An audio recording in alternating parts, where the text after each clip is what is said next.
Hello and welcome to our channel. Today we'll go through content marketing. Now, in our earlier chapters, we have seen the metrics are quite important to monitor the performance of content.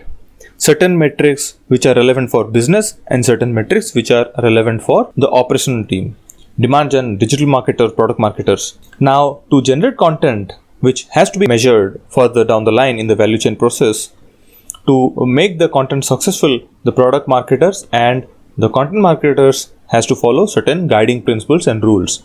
We will be covering them in this chapter. Now, agenda are quite simple. First, we'll introduce you to content marketing, and then we'll quickly move into the 9 rules or the guiding principles to generate better content.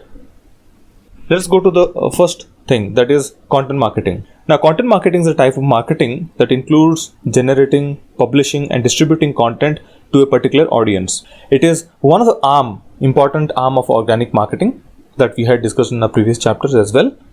And it helps to create awareness, attract attention of your target audience, then boost your online sales, grow customer base. And if you are quite active in some community and forums, it will help you to engage with your audience in those communities. Now, with that, we'll move into the 9 rules or the guiding principles to generate content better. Now, these 9 rules that you see in front of the screen are something we have practiced in most of our implementation in different clients, large, small, and mid enterprises, and we have seen them becoming successful. These are the strategies which we have got inspired from one of the book called Everybody Writes by Anne Handley. If you are a product marketer or content writer, you should definitely go read this book. It's a must. Now, let us kind of go through each of the stages, and we'll introduce you what all things you need to do in each of the stage and how to champion the content generating process. The first stage is set a goal. In our previous chapters, we have understood what content to write for what audience in a particular framework called 𝗖𝗲++. So 𝗖𝗲++ will provide you the content strategy map. Now, if you pick up one content piece and try to complete the whole article, then you need to follow all the 9 stages or the 9 rules. The first is understanding or having a goal. What is a provocative thought that you want to highlight through a particular article? That's very extremely crucial for understanding. Once you understand that, you need to do certain research that would comprehend the complexities. For instance, product marketers and content marketers may not be necessarily domain experts. That is the reason they need to talk to various team members to understand different complexity, different mechanism, how a as-is process works, or how a product can bring different benefits, what are the complexities and nitty-gritties. Now, research will help product marketers and content marketers to differentiate truth from lies.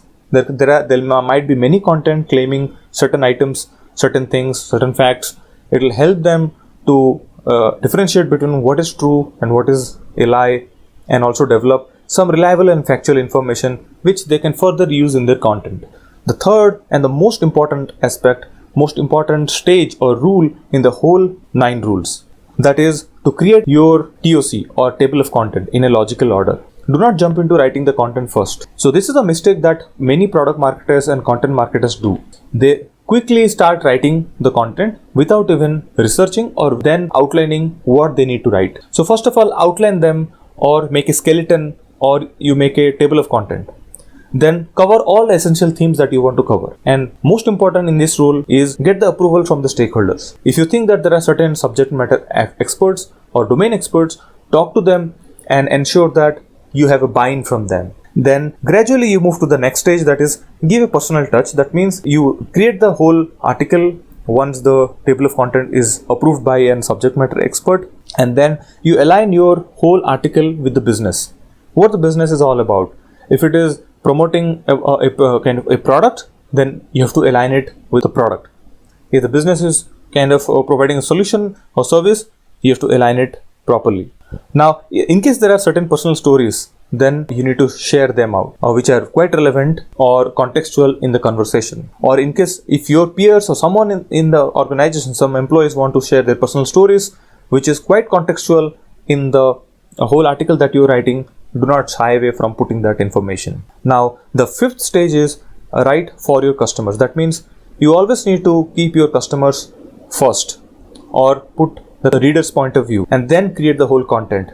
Now, if you take your opinion or your vision into the article writing, then you would have certain bias. So it is always good to have what customer view as most valued portion in an article and try to explain that. It is quite important. And then the sixth stage is, we call it as TUFD, or the ugly first draft. This is the term which is again written by Anne Handley in the book Everybody Writes. So first of all, this is kind of version 1 or version 0, whatever you call it. Once the article is ready, you share your article with the peers. It need not be final article from every perspective, like from grammar perspective, from technical perspective. Just feel free to share the article with everybody and then take their feedback. You also take a break from the article, maybe take some hours, take a day break, and then come fresh and edit it again. Most of the very nice scripts, very good scripts for movies are repeatedly edited to ensure that they have the best value in it. Now, let's go to the seventh stage, that is make it trustable. So it is quite essential for any writer to provide citation in case they are borrowing certain research facts or information, stats from third party sources. That provides our ability to link to different sites. From technical point of view, from optimization point of view, Google provides a little bit credit to the article itself. Now the eighth stage is give catchy headlines. That is, one statistics to remember is that 20% of the readers will only read the whole content and 80% of the readers will read the headlines. This is the general statistics. So try to provide catchy headlines. But at Innoventsoft, we say that we advertise and promote that write catchy headlines as a part of the optimization exercise. Try to publish the blog first and then try to gauge and monitor the essential metrics.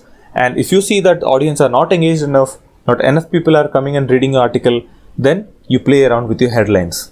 The last stage is help your audience to navigate through your page and end your article with certain CTAs. The whole purpose of writing the article is to provide better experience and to ensure that they are filling up the form. Now, always remember that you can help them to navigate certain product and solution pages, and then, for example, if you are claiming a value that this is a solution you need to explore, then provide a link of your solution or product page in that content. If it is a blog, do not hesitate to link those web pages in your article, and then you can also ask them to kind of fill a CTA for more information. Like if you are enticing them to try your product, then you can ask them to fill up a form for product trial pages or request a demo for your solutions. So that's it. Thanks for watching. Please feel free to provide your feedback or doubts and reach out to us at academy@innoventsoft.com.